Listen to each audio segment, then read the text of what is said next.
Hey guys, welcome back. CALLOUS Invitational 3, Round 2 Upper Bracket, Game 2 between Lanier and Posse G. And Posse G, in pretty convincing fashion, took out Lanier in Game 1, just swept him with a DD-tar and did not even have to show his final 2 pokes. So Lanier is looking to bounce back or he will get knocked into the lower bracket relatively early in this tournament. Here is Game 2. Lanier's going to be on the bottom once again. Posse's on the top. We've got a Coon, and we've got a Fortress lead from Posse, which immediately becomes a Blissey with a cute but weird nickname. Fidel Cast form, I think, is cute, but I don't get why you would name Blissey that. I don't feel like it looks or functions at all like Cast form, but that's just my opinion. So the Coon has been boosting up this whole time. He's got 3 of them already. There's no sand in play, so it's ultra bulky right now. And Bliss does get a Thunder Wave off and is now seismic tossing it. But by and large, Coon is very safe here. So the question now is, A, does Posse have a phaser? B, does the Coon have Sleep Talk? We find out that it does, so any phaser like a Skarm or a Pert or whatever, or a Zapdos that might come in for Posse, has to be very careful to not get hit with Surf on the way in. But at the same time, the Coon could just whiff on Sleep Talk and find rest, which he did there and there. So 2 turns in a row of Sleep Talk being no bueno. But Posse doesn't seem to have a great answer just yet. He's just seismic tossing it, which wouldn't do it anyway, but certainly doesn't do it when there's no sand in play. And Lanier simply wakes up to go right back to sleep. And it's going to be a failed Thunder Wave from Posse G, who has not shown a good answer to this Coon yet. So here is another cute Pokemon nickname, Octillery Clinton, the Gyarados here. Calm Mind is found this time in its sleep. Gyara does learn both Taunt and Roar, so there's opportunities to use either of those here. It's a failed Sleep Talk, so this is as good a time as any. But he doesn't have either of those moves, it seems. He goes Dragon Dance here. Here's Dragon Dance number 2. Is Coon going to go blow for blow here? Yes. Surf 51% there. Is pretty big, but Gyara should live another one nonetheless. Hidden Power 53%, that's also a curious damage roll. Wow! Maybe a min-max situation there. The first one from Lanier did 51, but the second one did 56. Troll damage roll from both guys there. A lot of RNG. That really could have gone either way. But Lanier clearly gets the better end. And now Posse's desperate enough to have to boom on this Coon if he doesn't get surfed in his sleep, which he does not, as Lanier has another fail Sleep Talk. It's an immediate boom. It does a fuck ton, but it does not kill. Now does he have a follow-up that can kill? Yeah, Blissey will be good enough. And finally, after 14 turns, Lanier finally pulls it back and shows his second poke. He had been all Coon all game up to that point, and it did a tremendous amount of work killing 2 Pokemon from Posse. Lanier has not lost a poke, nor has he shown for the members of his team. He booms here to deny spikes or rapid spin, and he follows up with T-Tar here, which if he's making this switch, he's threatening that he has a fire attack. And Posse picks up on that and respects it. He gets out of the way, and good thing that he did, because it is in fact a fire attack, Fire Blast, which Starmie takes just fine, but there could be a crunch or an HP Grass waiting in the back. Lanier does not show that. Interesting that Foray and Starmie are on the same team here. Perhaps one of them does not have Rapid Spin. It's very unusual to bring 2 spinners if that is in fact what Posse did. And a Blissey came in on said Rapid Spin, so T-Tar actually could have gotten an HP Grass or a crunch off there had he stayed in, but he didn't. Seismic Toss shown from Bliss. And a second Pokemon with Thunder Wave for Posse G. Both the Bliss and the Starmie have that. This is an unusual team for Posse. I'm not quite sure what it's trying to do, but we'll see how it plays out. Posse is still behind right now with that 5-4 disadvantage, and Lanier still has not shown 2 pokes, though to be fair, Posse also has an unrevealed in the back. Go nowhere matchup right now with the Bliss and the Star, and Posse decides to discontinue that. He switches his Fortress in to a Thunder Wave. The speed reduction doesn't matter, but the full power could kick in at a bad time, and T-Tar is going to be the response. Full power does kick in at a bad time, preventing spikes from coming down. Lanier presumably with no spinner now that his Cloyster is gone. And hidden power, probably grass coming down there, thinking Starmie would come in, but it does not. It is the Bliss. Bliss on Bliss action now, and just Thunder Wave. Not a huge deal. I really couldn't tell you what Posse G's last Pokemon is. I really don't know. Some kind of sweeper, I guess. I mean, is he just all in on Gyarados? I mean, he's using all those Thunder Waves. Clearly, he's trying to power things so, like, some kind of setup sweeper could do its thing, right? Maybe it's a Digitar or a Mence or, I guess, a Coon, a Lax. It's got to be some kind of setup sweeper. I really could not tell you. Super Rachi, maybe?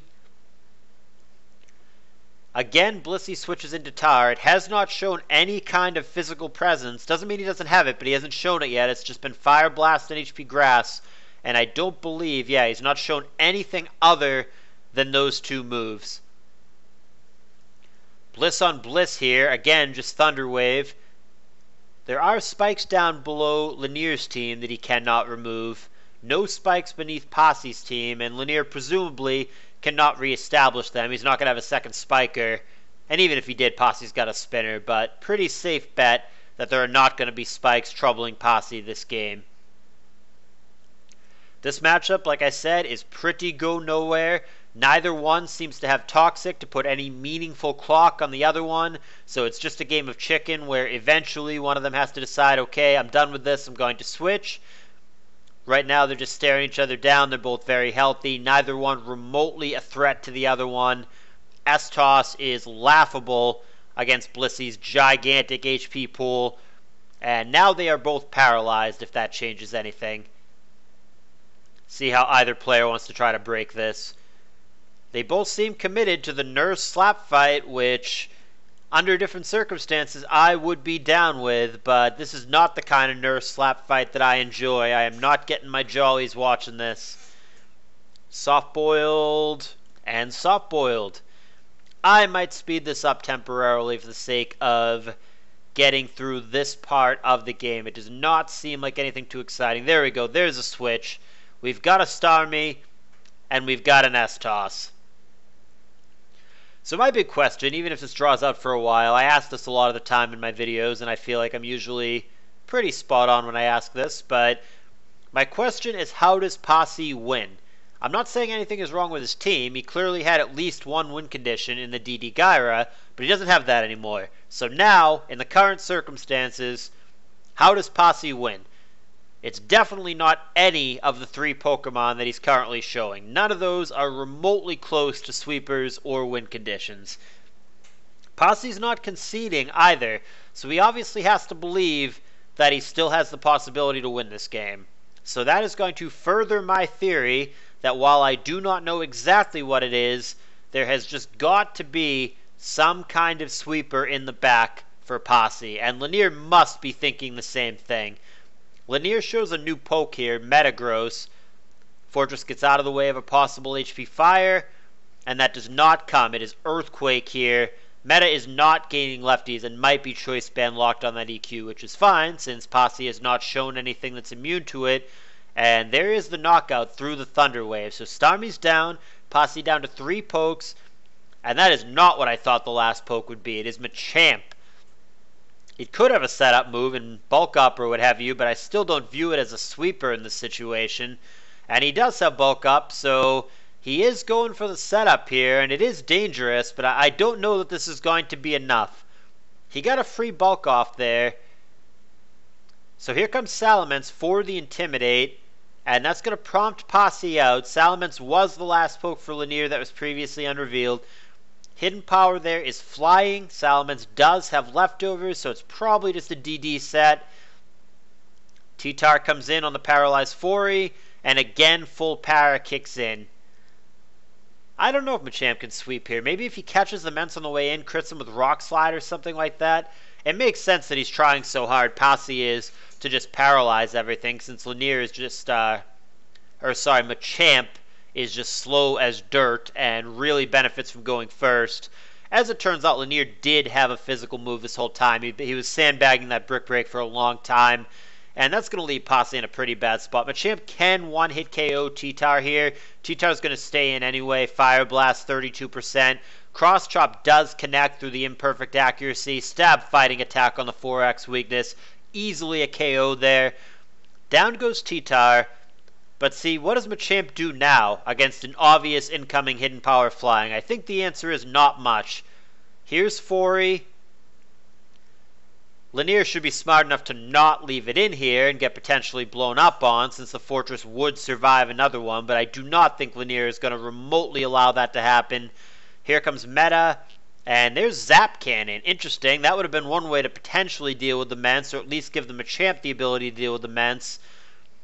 But I believe that is the game here. They're going to both die via the explosion, and I believe the Mence can just click Hidden Power Flying here. I don't know my Machamp calc super well, but I don't think it can survive. It would have to be the world's bulkiest Machamp to somehow survive here. I'm pretty sure Salamence just eats it. That is what happens. Down it goes. And this ended up closer than I thought that it would be. Machamp actually did have a chance in hell there. All those paralyses were for a reason. And the team for Posse does actually make a lot of sense now that you look at it as a whole. But it's going to come up just short, and Lanier is going to force us to a Game 3. But this is the kind of stuff I'm talking about. I highly doubt Lanier was prepping for or thinking about this kind of team, for example, when he was making his team choices. And that makes Posse so dangerous, that he could bust something out like this that does have a niche in tournament play and has great surprise value. And it has the legit danger of being able to win. Posse did have a shot to win that game, despite how bad it looked early on. So we'll see what happens in Game 3. That's coming up next. But if you've enjoyed the series so far, or if you just appreciate the time and effort that a lot of people are putting into this tournament, please let us know with a thumbs up, with a comment, and most importantly, with a subscription to the CALLOUS Narrates YouTube channel. Thanks for that. I will see you guys in Game 3.